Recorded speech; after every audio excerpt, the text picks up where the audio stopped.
Inilah kisah horor yang tersembunyi di kegelapan. Pesugihan tengkulak gas. Dalam keputusasiannya, ia melakukan ritual pengorbanan, mengorbankan neneknya, Ngatemi, sebagai tumbal untuk mendapatkan apa yang ia inginkan. Dengarkan bisikan kisah horor ini selengkapnya. Ardi Tuang adalah seorang pemuda yang hidup dalam keterbatasan. Ia tinggal di sebuah rumah kecil di pinggiran kota bersama neneknya, Ngatemi. Ardi bekerja sebagai mekanik di sebuah bengkel, sebuah pekerjaan yang tak menghasilkan banyak uang. Setiap hari, ia harus berjuang untuk memenuhi kebutuhan hidup yang semakin hari semakin sulit. Hidupnya sederhana, namun setiap langkahnya selalu terasa berat.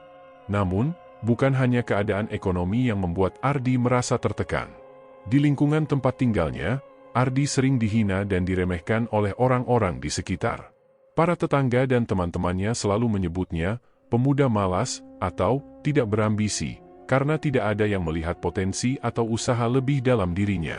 Di mata mereka, Ardi hanyalah seorang pemuda yang tak punya harapan. Seringkali, ia mendengar bisikan di belakangnya, orang seperti dia gak akan pernah sukses. Cuma buang-buang waktu. Setiap kali mendengar kata-kata itu, Ardi merasa seperti ada beban berat yang semakin menindih pundaknya. Ia tahu bahwa ia berusaha, tetapi tak ada yang melihat itu. Bahkan ketika ia pulang larut malam, setelah seharian bekerja keras di bengkel, rasa lelah tidak pernah dihargai. Semuanya terasa sia-sia. Nenek Ngatemi, satu-satunya orang yang selalu mendukung Ardi, adalah sosok yang penuh kasih sayang dan kebijaksanaan. Ngatemi selalu menasihati Ardi untuk tetap sabar dan tidak cepat menyerah, meski hidup memang tidak mudah. Meski sudah tua dan sering sakit-sakitan, nenek selalu ada untuk memberikan semangat kepada Ardi. Namun, Ardi merasa semakin terjepit. Ia ingin memberikan kehidupan yang lebih baik untuk neneknya, tetapi keadaan seakan tidak berpihak padanya.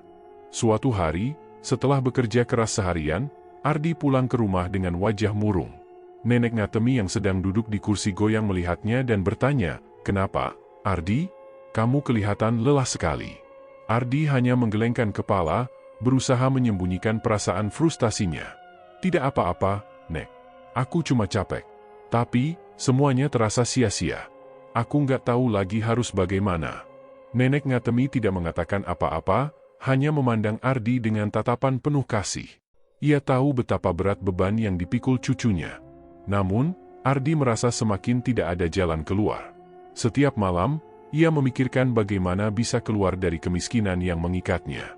Pagi berikutnya, Ardi pergi ke bengkel seperti biasa. Namun, saat berjalan melalui pasar, ia mendengar percakapan orang-orang yang sedang berkumpul. Mereka membicarakan seorang tengkulak gas, seorang pria yang dikenal dengan kemampuan untuk memberi kekayaan secara cepat dengan cara yang tidak biasa. Dengar-dengar, dia bisa bantu orang jadi kaya raya dalam waktu singkat. Hanya perlu bayar sejumlah uang dan ikuti ritualnya, kata seorang lelaki tua di pasar. Tapi, itu bukan tanpa konsekuensi, lanjutnya dengan suara pelan, seolah takut ada yang mendengarnya. Ardi, yang mendengar percakapan itu, merasa penasaran. Setiap kata yang mereka ucapkan membangkitkan rasa ingin tahu yang dalam. Dalam keadaan tertekan dan frustasi, ia merasa seolah-olah inilah kesempatan yang selama ini ia cari. Untuk pertama kalinya, ia merasa ada harapan. Namun, ia juga merasa ragu. Apa benar ada jalan seperti itu, pikirnya dalam hati. Hari demi hari, Ardi terus mendengar bisikan tentang pesugihan tersebut. Beberapa orang yang sudah mendapatkan kekayaan dari ritual itu mengatakan bahwa mereka merasakan perubahan besar dalam hidup mereka. Namun, ada juga yang memperingatkan tentang adanya risiko yang harus dibayar, sebuah pengorbanan yang harus dilakukan untuk mendapatkan keberuntungan.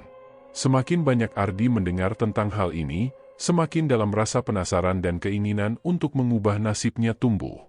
Di malam hari, Ardi duduk sendiri di ruang tamu rumah kecilnya, memikirkan tawaran yang baru saja ia dengar. Nenek Ngatemi sudah tidur, dan suasana di luar rumah tampak sunyi. Dalam kegelapan, Ardi merasa seolah ada suara yang memanggilnya untuk mengambil langkah tersebut. "Aku sudah cukup hidup dalam penderitaan. Kalau ini satu-satunya jalan, aku akan melakukannya," bisik Ardi dalam hati. Dengan tekad yang semakin bulat, ia mulai mencari tahu lebih dalam tentang tengkulak gas dan cara-cara ritual pesugihan yang dapat mengubah hidupnya. Dalam pikirannya, Ardi membayangkan masa depan yang lebih baik, sebuah hidup tanpa rasa malu dan hinaan dari orang lain. Namun, dia belum menyadari bahwa setiap keputusan yang diambil akan membawa dampak yang jauh lebih besar daripada yang ia bayangkan. Setelah mendengar desas-desus tentang pesugihan tengkulak gas di pasar, Ardi tidak bisa berhenti memikirkan tawaran tersebut. Setiap malam, pikirannya terjaga, memutar ulang apa yang ia dengar. Meskipun ada perasaan ragu yang menghantui, rasa putus asa dan keinginannya untuk keluar dari kesulitan membuat Ardi semakin tertarik untuk mencari tahu lebih dalam.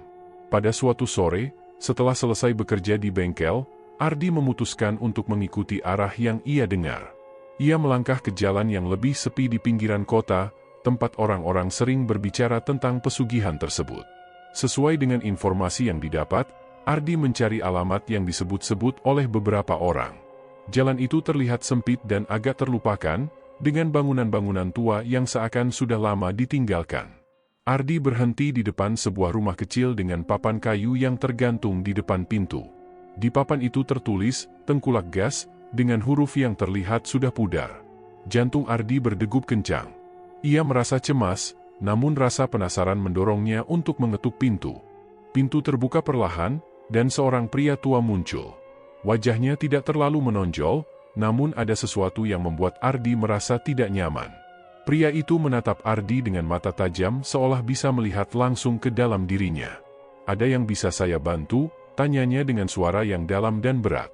"Nama saya Ardi. Saya ingin tahu lebih banyak tentang pesugihan yang orang-orang bicarakan." "Saya butuh bantuan," jawab Ardi dengan suara pelan, meski hatinya berdebar keras. Pria tua itu mengangguk pelan dan mengundang Ardi masuk. Tanpa banyak bicara, ia menyuruh Ardi duduk di sebuah kursi kayu yang terletak di ruang tamu yang sederhana. Di sekelilingnya terdapat berbagai benda aneh yang Ardi tidak bisa pahami, seperti lilin, kain warna-warni, dan gambar-gambar yang tergantung di dinding. Udara di dalam rumah terasa berat, seolah ada energi lain yang menguasai ruangan itu. "Jika kamu datang ke sini, berarti kamu sudah tahu apa yang harus dilakukan," ujar pria tua itu dengan tenang, sambil mengamati Ardi. "Kekayaan bisa datang dengan cepat, tetapi ada harga yang harus dibayar. Semua ini ada konsekuensinya." Ardi merasa sedikit bingung. "Konsekuensi? Maksudnya, apa yang harus saya lakukan?" tanyanya, masih ragu, tapi sudah semakin tertarik dengan apa yang pria itu katakan. "Setiap orang yang datang ke sini, seperti kamu, pasti memiliki keinginan untuk berubah, untuk keluar dari kesulitan. Tapi, ingat, tak ada yang gratis. Ada tumbal yang harus dipersembahkan untuk mendapat apa yang kamu inginkan," jawab pria itu dengan suara pelan, namun setiap kata-katanya terdengar penuh makna. Ardi mendengarkan dengan seksama. Dalam hati, ia bertanya-tanya apa yang sebenarnya dimaksud oleh pria itu. "Tumbal? Maksudnya apa? Siapa yang harus saya korbankan?" tanya Ardi dengan hati-hati. Pria itu hanya tersenyum tipis, senyum yang tidak sepenuhnya menyenangkan.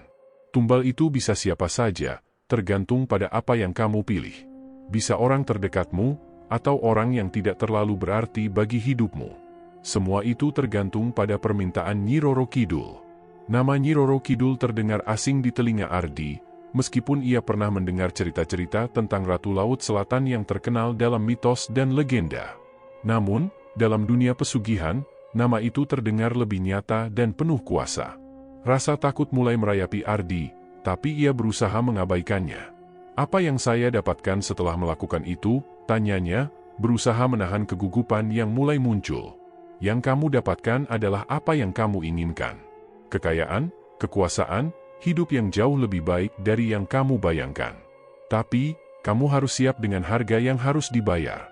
Setelah pengorbanan, kamu akan merasa kekuatan itu mengalir dalam dirimu. Semua yang kamu inginkan akan datang, tetapi ada sesuatu yang harus kamu bayar," jawab pria itu dengan nada yang semakin dalam. Ardi mencerna kata-kata itu dalam diam. Ia merasa hatinya semakin ragu, tetapi godaan untuk mengubah nasib sangat kuat. Dalam benaknya, ia membayangkan hidup yang lebih baik, uang yang banyak, hidup yang tanpa lagi dihina orang, dan kebahagiaan bagi dirinya dan nenek Ngatemi. Pria tua itu melihat kebingungannya. Tak perlu buru-buru membuat keputusan. Cobalah pikirkan baik-baik. Tapi ingat, kesempatan seperti ini jarang datang. Jangan sampai menyesal karena sudah terlambat. Ardi mengangguk pelan. Ia merasa seperti dihadapkan pada dua jalan, jalan yang membawa perubahan besar, atau jalan yang tetap menghancurkan hidupnya di tempat yang sama. Setelah beberapa lama, ia memutuskan untuk keluar dari rumah itu. Namun, saat ia melangkah keluar, pria tua itu berkata lagi, "Jangan lupa, Ardi, pilihan ini hanya bisa kamu ambil sekali. Pilih dengan hati-hati." Perasaan cemas dan bingung terus menghantui Ardi setelah meninggalkan rumah Tengkulak Gas. Sepanjang perjalanan pulang, pikirannya penuh dengan gambaran-gambaran kekayaan dan kehidupan yang lebih baik. Namun, semakin ia memikirkan tawaran itu, semakin besar juga rasa takut yang tumbuh dalam dirinya. Apa yang sebenarnya ia pilih? Dan apakah ia siap menghadapi konsekuensi yang akan datang? Saat tiba di rumah, Ardi mendapati Nenek Ngatemi sedang duduk di kursi goyang seperti biasa. Neneknya memandangnya dengan tatapan yang penuh kehangatan, seakan tahu ada yang berubah dalam diri Ardi. Namun, Ardi memilih untuk tidak menceritakan apapun. Ia merasa tidak ingin neneknya tahu tentang pilihan yang kini mengusik pikirannya. Ardi kembali ke rumah dengan pikiran yang penuh. Malam itu, ia duduk di meja kecil di ruang tamu, menatap kosong ke depan. Wajah Nenek Ngatemi yang sedang tidur tenang di kursi goyang membuatnya semakin tertekan. Ia merasa terjebak. Di satu sisi, hidupnya terasa begitu berat, penuh dengan hinaan, kerja keras tanpa hasil, dan mimpi-mimpi yang selalu tertunda. Di sisi lain, tawaran pesugihan yang ia temui begitu menggoda. Semakin ia berpikir, semakin ia merasa tidak ada pilihan lain. Keesokan harinya, Ardi berusaha menjalani rutinitas sehari-hari seperti biasa. Pagi-pagi sekali, ia berangkat ke bengkel, bekerja keras seperti biasanya. Tapi kali ini, pikirannya tidak bisa lepas dari pertemuannya dengan Tengkulak Gas. Kata-kata pria tua itu terus terngiang di telinganya, terutama yang terakhir, "Kamu harus siap membayar harga untuk apa yang kamu inginkan." Di bengkel, teman-teman Ardi tidak menyadari kegelisahan yang sedang dirasakannya. Mereka masih memperlakukan Ardi dengan dingin, bahkan sering mengolok-oloknya. "Ah, Ardi, kamu tuh masih di sini aja. Gak bakal kemana-mana deh kalau cuma jadi mekanik," kata salah satu teman sekerjanya, sambil tertawa keras. Kalimat itu kembali menghantam hati Ardi. Ia merasa semakin rendah diri dan semakin terasing. Setiap kata hinaan terasa seperti dorongan untuk membuat keputusan yang lebih besar. Ia merasa seperti tidak ada yang peduli dengan usahanya, meski ia sudah bekerja keras setiap hari. Setelah pulang dari bengkel, Ardi beristirahat sejenak, tetapi tidak bisa tidur. Ia kembali teringat tawaran pesugihan itu. Wajah Nenek Ngatemi yang sedang tidur di kamar sebelah membuat Ardi semakin merasa terjebak dalam dilema.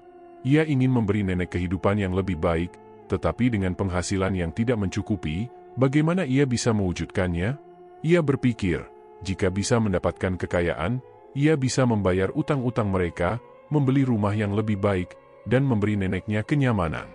Namun, ada satu hal yang terus mengganggu pikirannya, pengorbanan. Pesugihan itu menuntutnya memberikan tumbal. Ardi mulai berpikir tentang siapa yang bisa ia korbankan.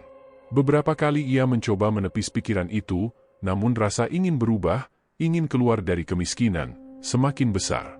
Suatu malam, saat Ardi sedang duduk di teras rumah, Tengkulak Gas itu kembali muncul dalam pikirannya. Ia menyadari bahwa pesugihan ini bukanlah hal yang sederhana. Setiap orang yang menjalani ritual ini akan mendapat kekayaan, tetapi ada harga yang harus dibayar. Ardi merasa takut, tetapi sekaligus tergoda. Ia merasa bahwa jika ia tidak mengambil kesempatan ini, hidupnya tidak akan berubah. Ia bahkan merasa bahwa hidupnya sudah sangat buruk hingga tidak ada lagi yang bisa dihancurkan. Tapi kemudian, Ardi mulai berpikir tentang neneknya. Nenek Ngatemi adalah satu-satunya orang yang ia cintai dan yang selalu ada untuknya. Ia melihat neneknya yang sudah tua, lemah, dan tak banyak bisa berbuat. Bagaimana kalau aku menjadikan nenek sebagai tumbal? Nenek tidak akan keberatan. Dia sudah tua dan tak akan lama lagi, pikir Ardi dalam hati. Meskipun hatinya merasa berat, ia mulai membenarkan pikirannya. Ia meyakinkan diri sendiri bahwa ini adalah jalan satu-satunya untuk mendapatkan apa yang ia inginkan. Perasaan bersalah mulai muncul, Tetapi itu segera digantikan dengan perasaan cemas dan takut akan masa depan yang semakin buram. Ardi merasa seperti terperangkap dalam siklus yang tak bisa ia hentikan. Setiap kali ia mencoba untuk berpaling dari keputusan ini, godaan untuk mengubah nasib selalu kembali menghantuinya. Hari-hari berikutnya, Ardi semakin merasa berat. Ia terus memikirkan pengorbanan yang harus ia lakukan. Pikiran itu tidak bisa ia hilangkan, meskipun ia berusaha keras untuk melupakannya. Ketika ia pulang ke rumah, ia mendapati Nenek Ngatemi sedang duduk di kursi goyang, tersenyum kepadanya dengan penuh kasih. Nenek tidak tahu bahwa Ardi sedang bergumul dengan pikirannya sendiri, dan bahwa ia sudah hampir memutuskan untuk melakukan hal yang sangat besar. Suatu malam, Ardi akhirnya memutuskan untuk menemui Tengkulak Gas lagi. Ia merasa sudah tidak punya pilihan lain. Ia pergi ke rumah Tengkulak itu dengan langkah yang berat. Ketika ia sampai di sana, pria tua itu sudah menunggunya, seolah tahu bahwa Ardi akan kembali. "Kamu sudah memikirkannya dengan matang?" tanya pria itu, menyadari ekspresi Ardi yang gelisah. Ardi mengangguk pelan. Saya sudah memikirkannya. Saya siap melakukan apa yang diminta. Saya ingin hidup yang lebih baik. Saya ingin memberi nenek kehidupan yang layak." Tengkulak Gas itu mengamati Ardi dengan tatapan yang penuh arti. "Ingat, Ardi, kamu harus siap dengan apa yang akan datang. Nyi Roro Kidul tidak akan menerima pengorbanan yang setengah-setengah." Ardi merasa tubuhnya kaku. Ia tahu bahwa apa yang ia lakukan ini tidak akan mudah, dan bahwa ia akan berada di persimpangan jalan yang tidak bisa ia putar balikan. Tetapi rasa keputusasaan dan godaan kekayaan membuatnya merasa bahwa ini adalah satu-satunya cara untuk keluar dari kemiskinan. Hari-hari berlalu, dan Ardi semakin terperangkap dalam pikirannya. Keputusan untuk memberikan tumbal semakin nyata, meskipun hatinya terus diliputi rasa bersalah dan takut. Ardi merasa bahwa ia tidak bisa mundur lagi. Ia sudah terlalu jauh terjerumus, dan rasa ingin merubah nasibnya telah membutakan segalanya. Setelah keputusan besar itu terbuat, Ardi merasa ada beban berat yang semakin menekan dirinya.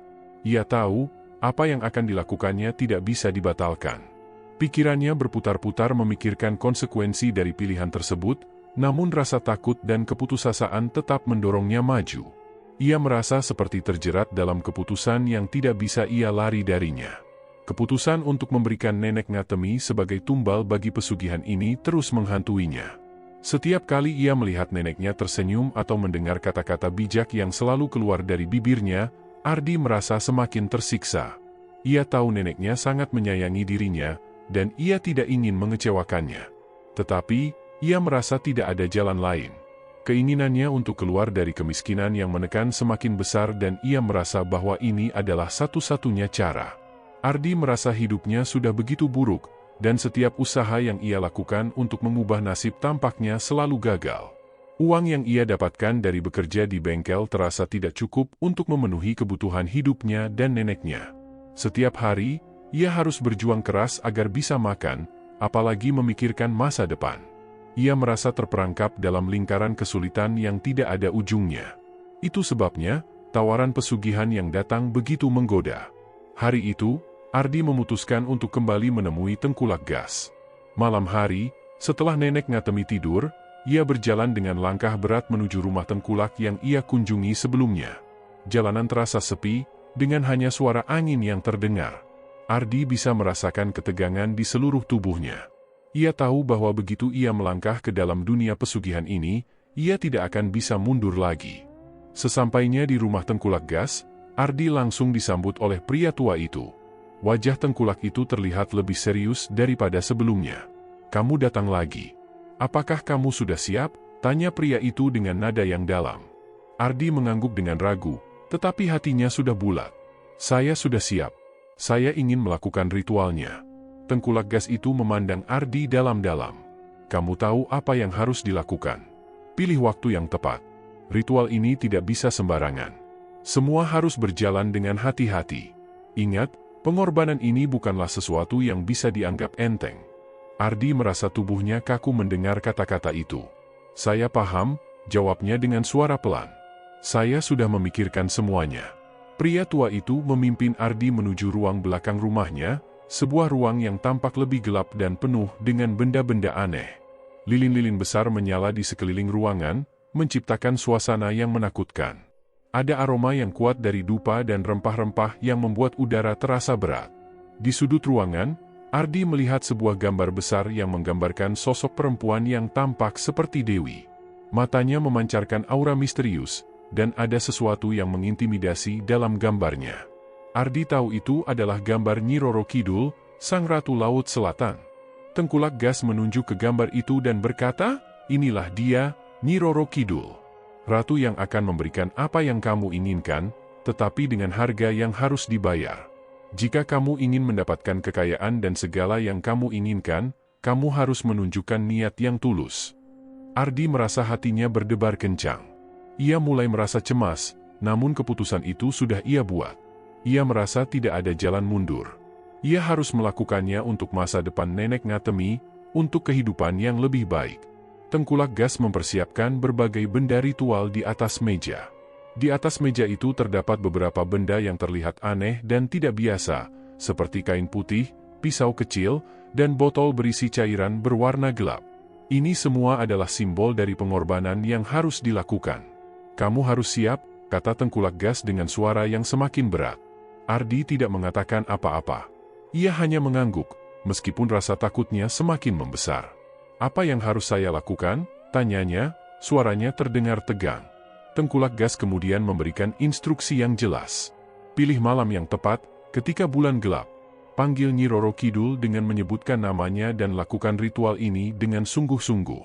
Setelah itu, korban harus dipilih dan diberi persembahan. Ingat, jangan ragu. Nyi Roro Kidul tidak suka orang yang ragu." Ardi mengangguk dengan serius, meskipun hatinya semakin kacau. Ia merasa seolah-olah ada suara dalam dirinya yang bertanya-tanya apakah ini benar-benar jalan yang benar. Tapi rasa keputusasaan dan keinginannya untuk keluar dari kesulitan membuatnya semakin yakin bahwa ini adalah satu-satunya pilihan. Tengkulak Gas melanjutkan, "Kamu akan mendapatkan kekayaan yang kamu inginkan, tetapi setelah itu, jangan pernah bertanya-tanya lagi tentang apa yang terjadi. Semua akan berjalan seperti yang kamu harapkan. Namun, ingat, setelah pengorbanan, ada yang harus dibayar." Ardi merasa seolah-olah ada sesuatu yang berat yang akan terjadi setelah ritual ini, tetapi ia sudah tidak bisa lagi menarik diri. Ia merasa seperti berada di ujung jurang, dan langkahnya yang berikutnya akan menentukan nasibnya. Dengan perlahan, ia mengambil keputusan untuk melanjutkan ritual ini, walaupun hatinya bergejolak dengan rasa takut dan cemas. Pria tua itu memberikan beberapa petunjuk terakhir, lalu mengirim Ardi pulang. "Ingat, hanya kamu yang tahu apa yang akan terjadi selanjutnya. Jangan ragu dan jangan pernah menyesal," katanya sebelum Ardi meninggalkan rumah itu. Ardi pulang dengan perasaan yang semakin tertekan. Malam itu, ia duduk di ruang tamu, memandangi Nenek Ngatemi yang sedang tidur di kursi goyang. Ia tahu apa yang harus ia lakukan.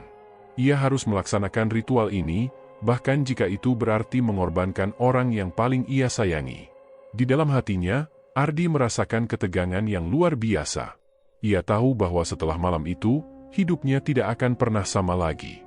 Ardi memutuskan untuk menunggu malam berikutnya, ketika bulan gelap tiba, untuk melaksanakan ritual yang akan mengubah segalanya. Malam yang telah dinanti Ardi akhirnya datang. Sebelum tidur, ia memandang Nenek Ngatemi dengan tatapan yang penuh kecemasan. Nenek yang sudah tua dan lemah itu tak pernah tahu apa yang sedang dipikirkan Ardi. Nenek hanya berpikir bahwa cucunya, meski hidup miskin, masih bisa menjalani hari-hari dengan penuh semangat. Namun, Ardi tahu bahwa malam ini, hidupnya akan berubah selamanya. Ia tidak bisa lagi menarik mundur langkahnya.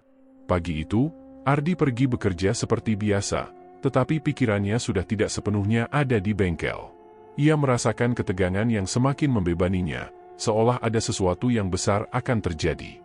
Pekerjaannya terasa seperti rutinitas kosong. Setiap kali ia menoleh ke rekan-rekannya, mereka tidak menyadari beban berat yang ia bawa.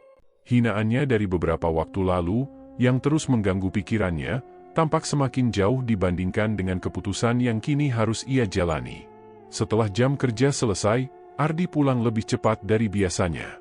Ia bergegas ke rumah Tengkulak Gas untuk mempersiapkan ritual malam itu.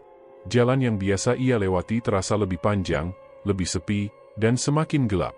Ardi merasa dunia di sekitarnya seperti terdistorsi. Saat ia melangkah, ia merasa seakan-akan terperangkap dalam ruang dan waktu yang tidak pasti. Semuanya terasa kabur, seakan-akan ia berada di antara dua dunia, dunia nyata yang penuh kesulitan dan dunia lain yang penuh dengan godaan. Sesampainya di rumah Tengkulak Gas, Ardi langsung dibawa masuk ke dalam ruang belakang yang familiar, tempat di mana ritual-ritual pesugihan dilakukan. Ruangan itu lebih gelap dari yang ia ingat, dipenuhi dengan aroma dupa dan lilin yang menciptakan suasana mencekam. Tengkulak Gas mempersiapkan segala sesuatu dengan sangat teliti. Di atas meja, benda-benda yang digunakan dalam ritual telah siap, kain putih yang terhampar, pisau kecil, dan botol berisi cairan hitam pekat. Di sudut ruangan, Ardi kembali melihat gambar Nyi Roro Kidul, yang kini terlihat semakin mengintimidasi. "Sudah siap?" tanya Tengkulak Gas dengan suara berat, seakan menilai apakah Ardi benar-benar telah bulat tekadnya. Ardi mengangguk, meskipun ia merasa jantungnya berdegup sangat cepat. Matanya kosong, tetapi ada rasa takut yang mendalam di dalam hatinya. "Saya siap," jawabnya singkat, berusaha menahan gejolak emosi yang hampir pecah. Pria tua itu kemudian mulai memberikan instruksi dengan tenang. "Ritual ini tidak bisa dilakukan dengan setengah hati. Kamu harus mempersembahkan sesuatu yang berharga. Ingin kekayaan, kamu harus memberi sesuatu yang berharga. Ingat, ini adalah pengorbanan. Tidak ada yang bisa kembali." Ardi menelan ludah. Kata-kata itu kembali menghantam hatinya. Tetapi sekali lagi, rasa keputusasaan dan keinginan untuk keluar dari kemiskinan menguasainya. Ia sudah tidak bisa mundur. Ardi merasa dunia di sekitarnya semakin sempit, dan hanya jalan ini yang terlihat terang. Setelah beberapa detik hening, ia melangkah ke meja, mengambil pisau kecil yang terletak di sana. "Tapi, ingat, Ardi," ujar Tengkulak Gas, suara lembut namun tegas, "Nyi Roro Kidul hanya akan menerima pengorbanan yang dilakukan dengan hati yang penuh niat. Jangan coba-coba berpikir lain." Ardi tak bisa berkata apa-apa lagi. Ia sudah memutuskan. Nenek Ngatemi adalah satu-satunya orang yang ia cintai, tetapi kali ini, ia tidak melihat pilihan lain. Segala penderitaan yang ia alami sepertinya telah menuntunnya pada keputusan ini. Dengan tangan yang gemetar, Ardi memegang pisau itu dan merasakan dinginnya logam di tangannya. Ia tahu apa yang harus ia lakukan, meski hatinya terasa hancur. Tengkulak Gas kemudian membimbing Ardi keluar rumah menuju sebuah tempat terbuka di halaman belakang. Di bawah sinar bulan yang redup, Ardi dapat melihat bayang-bayang yang bergerak, seperti dunia yang telah memanggilnya. Semuanya terasa aneh, seperti berada di luar dunia nyata. Saat Tengkulak Gas memberi isyarat, Ardi merasa tubuhnya semakin berat. Seperti ada kekuatan lain yang menguasai dirinya. Perasaan takut mulai meresap lagi, tapi ia berusaha mengabaikannya. Ia tahu, setelah ini, segalanya akan berubah. Tengkulak Gas menunjukkan dengan teliti cara melakukan ritual. Ia menyarankan Ardi untuk menyebut nama Nyi Roro Kidul dengan penuh keyakinan, agar Sang Ratu Laut Selatan mendengar permohonan itu. "Sebutkan namanya, panggil dia dengan rasa sungguh-sungguh, dan biarkan dia datang. Jangan ragu." Ardi menatap langit malam yang kelam. Ada ketegangan di udara. Dengan suara gemetar, ia mulai memanggil nama Nyi Roro Kidul dalam hati, memohon dengan segala keinginan yang ia miliki. Ia memohon agar diberi kekayaan dan kebahagiaan, tetapi di dalam dirinya, ada juga rasa bersalah yang tidak bisa ia hindari. Saat ia mengucapkan kata terakhir, sekejap sepi menyelimuti tempat itu. Tidak ada angin, tidak ada suara apapun. Hanya keheningan yang terasa berat. Lalu, tiba-tiba, seperti ada kekuatan tak terlihat yang mengalir. Ardi bisa merasakan energi yang menggetarkan di udara, membuat tubuhnya kaku. Itu adalah tanda bahwa ritualnya telah diterima.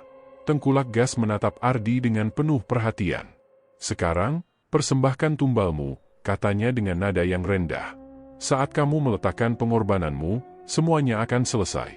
Jangan kembali lagi ke sini, Ardi. Ini adalah langkah yang tak bisa dibalik." Ardi menunduk, matanya terasa berkaca-kaca. Tangan yang menggenggam pisau itu mulai gemetar lebih keras. Tanpa bisa mengendalikan diri, ia merasa seolah dunia sekitarnya memudar.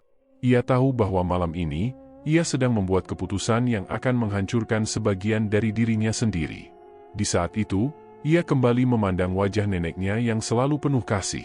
Mungkin, dengan pengorbanan ini, ia bisa memberikan kehidupan yang lebih baik. Tapi ia juga tahu, sekali tumbal diberikan, segalanya akan berubah. Ardi merasa bingung, takut, tetapi ia tahu, ia telah terperangkap dalam jalur yang tak bisa ia hindari. Dengan perasaan hancur dan kebingungan yang menggerogoti hatinya, Ardi melakukan ritual terakhir. Ia merasa sebuah beban yang tak terkatakan menghantam dirinya, dan dunia seakan berhenti sejenak. Setelah itu, ia hanya bisa berdiri, tidak tahu apa yang harus dilakukan selanjutnya. Pagi setelah ritual yang mengubah hidupnya, Ardi terbangun dengan perasaan yang sangat berbeda. Matahari bersinar terang di luar jendela, tetapi di dalam dirinya, seolah ada kegelapan yang menyelimuti hatinya. Ia merasa seolah-olah dunia yang ia kenal sebelumnya sudah tidak ada lagi. Semua yang terjadi malam itu seperti sebuah mimpi buruk yang tak bisa ia lupakan. Ia bangun dari tempat tidurnya dan berjalan menuju ruang tamu. Nenek Ngatemi masih tertidur di kursi goyang, wajahnya terlihat tenang, seperti biasa.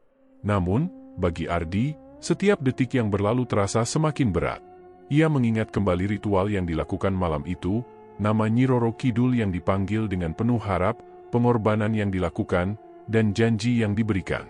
Meskipun Ardi tahu apa yang diinginkan, dia tak bisa mengabaikan perasaan bersalah yang terus menghantuinya. Semuanya terasa asing. Ardi menatap neneknya, yang kini lebih tua dari sebelumnya. Ia merasa semakin jauh dari nenek yang selalu merawatnya. Semua yang dilakukan oleh Ardi sepertinya menjadi sebuah pengorbanan ganda, bukan hanya pengorbanan kepada Nyi Roro Kidul, tetapi juga kepada nenek yang sangat ia cintai. Pagi itu, Ardi memutuskan untuk pergi ke pasar. Ia berharap bisa melupakan sebagian dari perasaan bersalahnya dan menemukan sedikit kenyamanan. Namun, begitu ia melangkah keluar rumah, sesuatu yang aneh terjadi. Udara terasa lebih berat, dan jalanan yang biasanya ramai tampak sangat sepi. Bahkan orang-orang yang biasa lewat di depannya terlihat menghindarinya. Ardi mencoba untuk mengabaikan perasaan aneh itu dan melanjutkan langkahnya, tetapi ada sesuatu yang membuatnya merasa semakin tidak nyaman. Setelah beberapa menit berjalan, Ardi tiba di pasar. Di sana, ia merasa ada perubahan yang cukup mencolok. Semua pedagang yang biasanya terlihat ramah dan sibuk tampak cemas, berbicara dengan suara pelan, dan memandangnya dengan tatapan yang tidak bisa dijelaskan. Ardi merasa terasing di tempat yang dulu dianggapnya biasa. Seperti ada sesuatu yang berbeda, seolah ia sudah menjadi orang luar di dunia ini. Tiba-tiba, seorang pedagang tua yang tampaknya mengenalnya menghampiri Ardi. Pedagang itu menatapnya dengan pandangan penuh curiga. Kamu yang kemarin?" tanyanya dengan suara bergetar. Ardi bingung. "Apa yang kamu maksud?" jawabnya, merasa cemas. Pedagang itu tidak langsung menjawab. Ia hanya menggelengkan kepalanya, terlihat seperti sedang berpikir keras. Tidak ada apa-apa. "Hati-hati, anak muda. Jangan coba-coba main-main dengan hal-hal seperti itu," katanya dengan suara pelan, lalu buru-buru pergi. Ardi merasa semakin bingung. Ada sesuatu yang sangat tidak beres, dan ia tidak tahu harus bagaimana. Ia berpikir, mungkin ini hanya perasaannya saja. Namun, semakin lama ia berada di pasar, semakin ia merasakan ketegangan yang tidak bisa ia jelaskan. Setiap orang tampak menghindarinya, seolah mereka tahu sesuatu yang tidak ia ketahui. Malam harinya, Ardi kembali ke rumah dengan hati yang gelisah. Ia merasa bahwa hidupnya tidak akan pernah kembali seperti semula. Tidak hanya karena pesugihan itu, tetapi juga karena ada sesuatu yang janggal. Sebuah perasaan yang ia tidak bisa pungkiri. Ketika ia melangkah masuk ke rumah, ia merasa sesuatu yang aneh di udara. Rumah yang sebelumnya terasa nyaman dan hangat kini tampak lebih dingin dan kosong. Ketika Ardi memasuki ruang tamu, ia terkejut melihat Nenek Ngatemi sudah bangun, duduk di kursi goyang dengan tatapan kosong yang tidak seperti biasanya. Wajah nenek terlihat pucat, matanya tampak seperti kehilangan sinar hidup. Ardi mendekat dengan khawatir. "Nenek, kenapa? Ada apa?" tanyanya dengan suara cemas. Nenek Ngatemi menoleh pelan, tetapi pandangannya kosong, seolah-olah ia tidak mengenali Ardi. Kamu sudah kembali," suaranya terdengar seperti bisikan, lemah dan tidak jelas. Ardi merasa ngeri. Ini bukan nenek yang ia kenal. Nenek Ngatemi yang biasanya ceria dan penuh kasih kini berubah menjadi sosok yang sangat asing. "Nenek, kenapa matamu?" Ardi tidak bisa melanjutkan kalimatnya, karena hatinya semakin teriris melihat kondisi nenek yang begitu aneh. Nenek Ngatemi menatapnya dengan tatapan yang kosong, lalu perlahan berbicara, "Aku sudah tahu, kamu sudah melakukan apa yang kamu lakukan. Tapi, apakah itu benar?" Suaranya bergetar. Ardi merasa tubuhnya kaku mendengar kata-kata nenek. Seolah nenek itu bisa membaca pikirannya, mengetahui segala sesuatu yang terjadi. Ardi semakin panik. Ia merasa dunia di sekitarnya semakin tidak terkendali. Nenek yang selalu menenangkannya kini tampak seperti orang asing yang penuh tanya. "Nenek, kamu tidak tahu apa-apa." Ardi berusaha meyakinkan neneknya, meskipun hatinya sendiri penuh keraguan. Namun, Nenek Ngatemi hanya tersenyum tipis. Aku tahu semuanya." Tiba-tiba, suara gemuruh datang dari luar rumah, seperti gelombang besar yang menghantam pantai. Ardi segera berdiri, terkejut. Tanpa berpikir panjang, ia keluar rumah, tetapi yang ia lihat hanyalah kegelapan. Tidak ada apapun yang bisa menjelaskan suara tersebut. Hatinya berdegup keras. Ia merasa ada sesuatu yang sangat tidak beres. Ada sesuatu yang jauh lebih besar dari sekadar pesugihan yang ia jalani, dan ia tidak tahu bagaimana cara menghadapinya. Sejak malam itu, Ardi merasa hidupnya terus diganggu oleh hal-hal yang tidak bisa ia jelaskan. Setiap malam, ia terbangun dengan rasa cemas yang luar biasa. Nenek Ngatemi pun semakin sering berbicara dengan suara yang tidak bisa dipahami, dan wajahnya semakin memucat. Ardi mulai merasa bahwa harga yang harus ia bayar untuk kekayaan dan keberhasilan itu bukan hanya sekedar pengorbanan nyawa, tetapi juga jiwanya. Setiap kali ia melangkah keluar, orang-orang yang dulu mengenalnya tampak menjauh. Seolah-olah ada dinding tak terlihat yang membatasi dirinya dari dunia yang dulu ia kenal. Ardi merasa seolah-olah ia telah kehilangan dirinya sendiri dalam proses ini. Hari-hari setelah ritual pesugihan yang Ardi jalani semakin gelap. Semua yang ia rasakan kini seperti terjebak dalam pusaran yang tidak bisa ia hindari. Ia merasa semakin terasing, tidak hanya dari orang-orang di sekitarnya, tetapi juga dari dirinya sendiri. Setiap malam, mimpi buruk datang bertubi-tubi, dan setiap pagi ia terbangun dengan perasaan yang semakin berat. Nenek Ngatemi, yang dulu menjadi tempatnya bernaung, kini semakin tidak mengenalinya. Pandangan nenek semakin kosong, dan tubuhnya semakin lemah. Ardi merasa terjebak antara rasa bersalah dan keinginan untuk tetap bertahan hidup.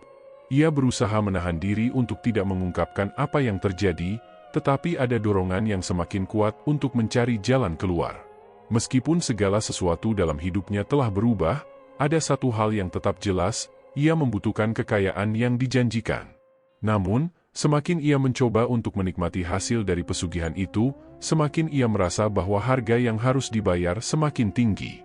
Suatu malam, saat Ardi tengah duduk termenung di ruang tamu, ia merasakan ada sesuatu yang berbeda. Rumah yang sebelumnya terasa sunyi, tiba-tiba dipenuhi dengan suara-suara aneh. Seperti bisikan yang datang dari arah yang tidak bisa ia tentukan. Ardi mengabaikannya, berpikir itu hanya halusinasi. Tetapi semakin lama suara itu semakin jelas. Ia merasa ada yang memanggil namanya, suara yang lembut dan misterius. "Ardi, Ardi." Suara itu mengalun pelan, namun terasa begitu dekat, seolah berasal dari dalam rumah. Ardi merasa tubuhnya kaku. Ia menoleh ke sekeliling, tetapi tidak ada siapa-siapa. Suara itu kembali terdengar, kali ini lebih keras dan jelas. "Ardi, waktu sudah dekat." Hati Ardi berdebar kencang. Ia tahu suara itu berasal dari Nyi Roro Kidul. Ini adalah pertanda bahwa ia harus segera memenuhi janji yang telah ia buat. Namun, rasa takut menguasainya. Apa yang harus ia lakukan? Kemana ia harus pergi? Apakah ia sudah cukup membayar harga yang diminta? Ardi merasa tubuhnya seolah ditarik oleh sesuatu yang tak terlihat. Ia bangkit dan berjalan menuju pintu depan rumah. Langkahnya terasa berat, seperti ada kekuatan yang mengendalikan setiap gerakannya. Ia ingin melawan, tetapi rasanya ia sudah tak punya pilihan lain. Semua jalan yang ia tempuh sudah tertutup. Saat ia membuka pintu, Ardi melihat sebuah cahaya aneh di kejauhan. Cahaya itu memancar dari ujung jalan yang sunyi. Tanpa pikir panjang, Ardi melangkah menuju cahaya tersebut, seakan-akan dipandu oleh kekuatan lain yang lebih besar darinya. Ia tahu, malam ini adalah malam terakhir ia harus menghadapi konsekuensi dari perbuatannya. Setelah beberapa menit berjalan, Ardi tiba di sebuah tempat terbuka yang familiar. Ini adalah tempat yang selalu ia hindari, tempat yang pernah digunakan untuk ritual pesugihan. Di tengah tempat itu, terdapat sebuah batu besar, tempat di mana ia harus memberikan persembahannya. Di atas batu itu, terdapat benda-benda yang sudah dipersiapkan, kain hitam, dupa, dan lilin yang menyala. Semua ini adalah simbol dari apa yang harus ia lakukan. Tiba-tiba, Ardi merasakan ada sesuatu yang mengelilinginya. Kegelapan yang menguasai tempat itu semakin tebal, dan suara bisikan semakin keras. Ia merasa seperti ada banyak mata yang mengamatinya, menilai setiap gerakannya. Ardi, saatnya tiba, suara itu berbisik di telinganya. Ardi menelan ludah, merasa sangat cemas. Namun, ia tahu, tidak ada jalan mundur. Sebuah bayangan besar muncul di depan Ardi, menutupi cahaya yang ada. Bayangan itu semakin besar, dan Ardi merasakan suhu udara semakin dingin. Sebuah sosok wanita dengan gaun putih yang mengalir turun, rambut panjang yang melayang, dan mata yang memancarkan cahaya biru muncul di hadapannya. Itu adalah Nyi Roro Kidul, Sang Ratu Laut Selatan. Ardi merasa tubuhnya lemas dan ketakutan, tetapi ia harus tetap berdiri tegak. Ini adalah pertemuan yang telah ia tunggu-tunggu, meskipun ia tidak siap menghadapinya. Ardi, suara Nyi Roro Kidul terdengar lembut, namun penuh kekuatan. Kamu telah memenuhi sebagian dari janji kita. Kekayaan telah datang, seperti yang kamu inginkan. Tetapi, janji yang lebih besar harus ditepati. Ardi merasakan sesuatu yang sangat berat dalam dirinya. Ia tahu bahwa harga yang harus dibayar belum selesai. Ia telah memberi Nenek Ngatemi sebagai tumbal, tetapi apa yang akan terjadi selanjutnya? Apa yang akan diminta oleh Nyi Roro Kidul? Untuk mendapatkan yang kamu inginkan, kamu harus memberikan lebih banyak lagi. Suara Nyi Roro Kidul terdengar semakin dekat, seolah berbisik di telinga Ardi. Ardi merasa ada tekanan yang sangat kuat. Ia tahu ia telah melakukan kesalahan besar dengan mengorbankan neneknya, tetapi saat ini, ia merasakan bahwa harga yang diminta sangat mahal. Ia merasakan dirinya semakin terperangkap, terjebak dalam janji yang harus ia bayar dengan segala sesuatu yang ia miliki. Tapi saya sudah memberi semuanya, saya sudah memberi nenek saya, suara Ardi serak, penuh ketakutan. Nyi Roro Kidul hanya tersenyum, senyuman yang penuh dengan keangkuhan. Kekayaan datang dengan harga yang sangat tinggi, Ardi. Apa yang telah kamu ambil, harus dibayar dengan sesuatu yang lebih berharga. Ardi terdiam. Ia tidak tahu lagi apa yang harus ia lakukan. Hanya ada ketakutan yang semakin dalam di hatinya. Apa yang harus saya lakukan? Tanyanya, hampir tidak terdengar suaranya. Tunggu dan lihat, Ardi. Waktu akan memberitahumu. Tidak ada yang bisa melarikan diri dari takdir mereka, jawab Nyi Roro Kidul, sebelum akhirnya sosok itu menghilang bersama kabut yang datang begitu cepat.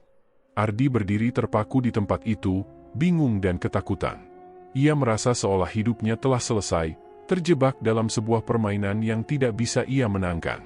Kekayaan yang ia peroleh tak lagi terasa berharga. Semua yang ada di sekelilingnya terasa seperti ilusi.